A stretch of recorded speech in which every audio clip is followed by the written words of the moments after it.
Hola, ¿qué tal mis queridos hermanos y amigos que nos escuchan? Este es su segmento Reflexiones, como siempre, con la Biblia en la mano, que en el día de hoy, con la ayuda de Dios, vamos a continuar el estudio de la carta a los filipenses. Hablábamos en el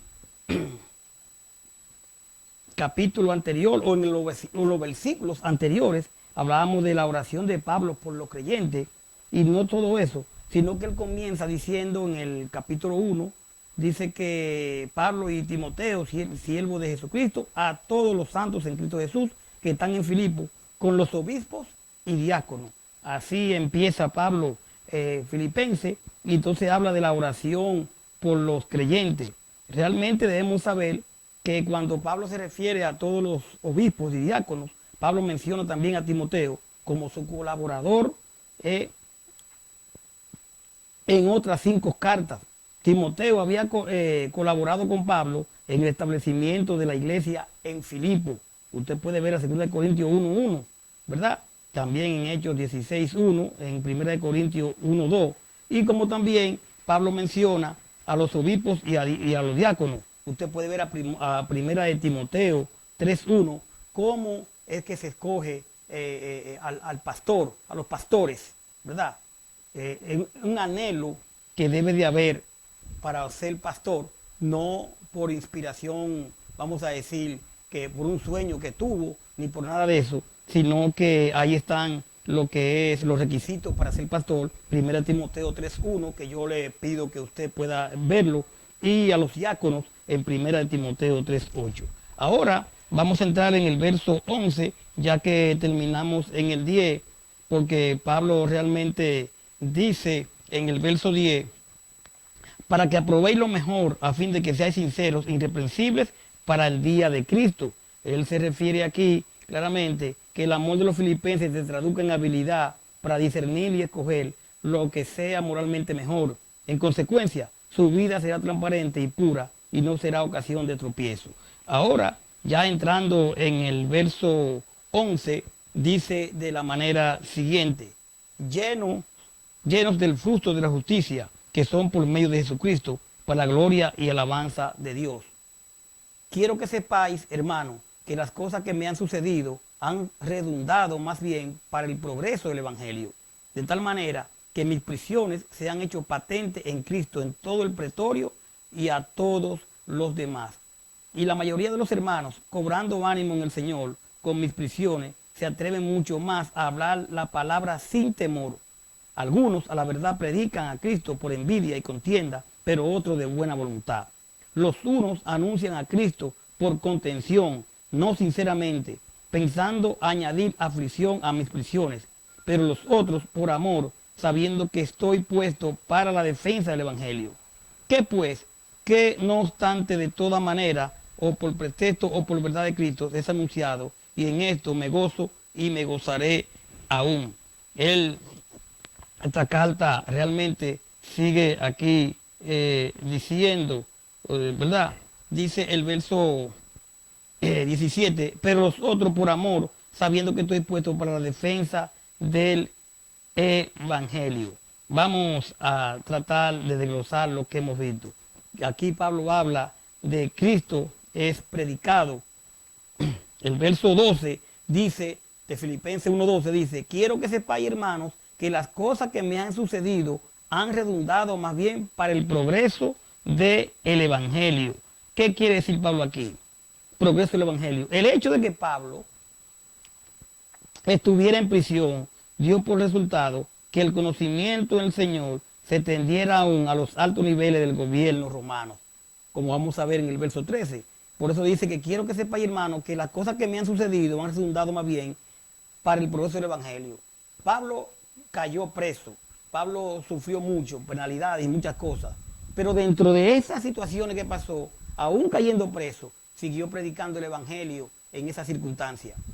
En esa circunstancia que usted y yo tenemos, que muchas veces estamos en lugares, ¿verdad? Que caemos, no porque queremos, la vida, hay muchas cosas. Ahí debemos de predicar el Evangelio, ahí debemos de hablarle a otro de Cristo. Muchas veces estamos en lugares que mejor callamos. Y esto nos dice a nosotros que Pablo, aún estando preso, mire cómo hubieron realmente hubieron personajes, pudieron del alto nivel de los romanos, pudieron hablarle de Cristo y aprender algo.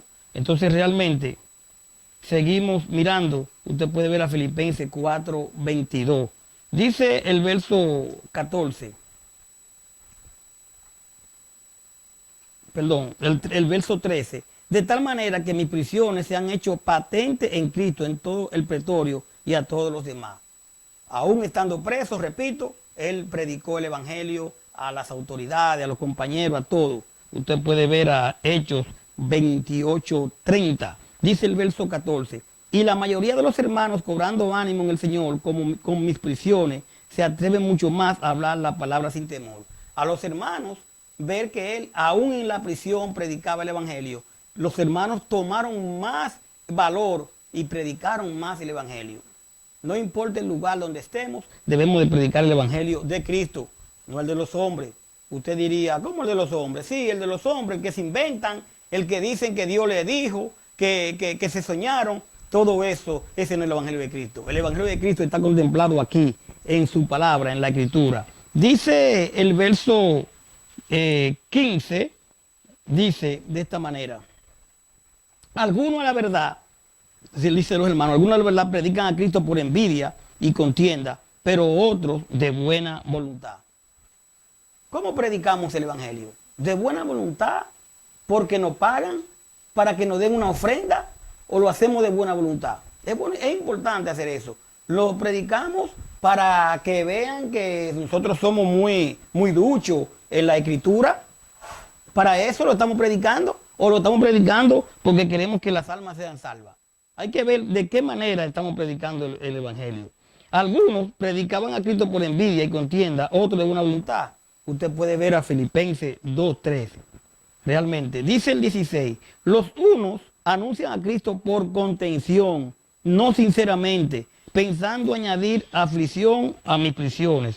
O sea que habían algunos que lo predicaban por envidia y contienda, por quién es el mejor, por quién sabe más. Hoy en día, a veces usted quiere predicar del Señor y aparece uno que dice que sabe, y en vez de escuchar y analizar, pues comenzamos a discutir con los demás. Debemos de escuchar a todo el mundo. Ahora, siempre y cuando vengan con la palabra y no con tantas contiendas, que yo sé más que tú no. Y muchas veces esa contienda y esas cosas llegan al orgullo de que no, ¿cómo fulano me va a predicar a mí? Si yo tengo más tiempo o yo sé. Realmente, dice aquí, algunos de la verdad predican a Cristo por envidia y contienda, pero otros de buena voluntad. Ojalá que usted y yo lo estemos predicando de buena voluntad. Dice el 17, pero los otros por amor, sabiendo que estoy puesto para la defensa del evangelio. Los otros por amor, no predicando el evangelio por contienda, que si esto, que si Pablo, que si fulano, que si el otro, por amor, realmente. ¿Por amor a quién? Por amor a Cristo, por amor a las almas. Entonces, realmente, usted puede ver a Filipenses, como le dije, 2:3. Mire, en lugar de retardar la expansión del evangelio, la prisión de Pablo creó nuevas oportunidades para dar testimonio, particularmente entre ellas a la élite del ejército romano. Cuando Pablo cae preso, en vez de aminorar el evangelio, entonces fue que cogió fuerza, porque entonces ahí adentro él predicó del Señor. ¿En qué parte, en qué lugar el evangelio que usted predica, que es el de Cristo que debe ser yo, aminora? Cuando nos quedamos callados, cuando con nuestras acciones pisoteamos la sangre de Cristo, entonces debemos estar preparados para que el evangelio crezca, como predicando al Señor, predicando las buenas nuevas, predicando que Cristo salva. Realmente. Entonces, en lugar de retardar la expansión del evangelio, la prisión de Pablo creó nuevas oportunidades para dar testimonio, particularmente entre la élite del ejército romano. Esta experiencia ha estimulado a otros a predicar con mayor energía, y ese deberíamos ser usted y yo. Aunque algunos por motivos equivocados, Pablo no tiene reproche contra esa gente, porque su doctrina es correcta. Su reacción es completamente diferente a la que exhibe contra los agitadores doctrinales que menciona el capítulo 3, donde vamos a llegar. O sea, los filipenses estaban predicando, pero algunos por contienda, por vanagloria, por vanagloriarse, pero realmente estaban predicando la doctrina del Señor, pero por contienda y por cosas. Y Pablo realmente no tenía reproche contra esa gente, porque su doctrina era correcta, pero hay que cambiar la actitud.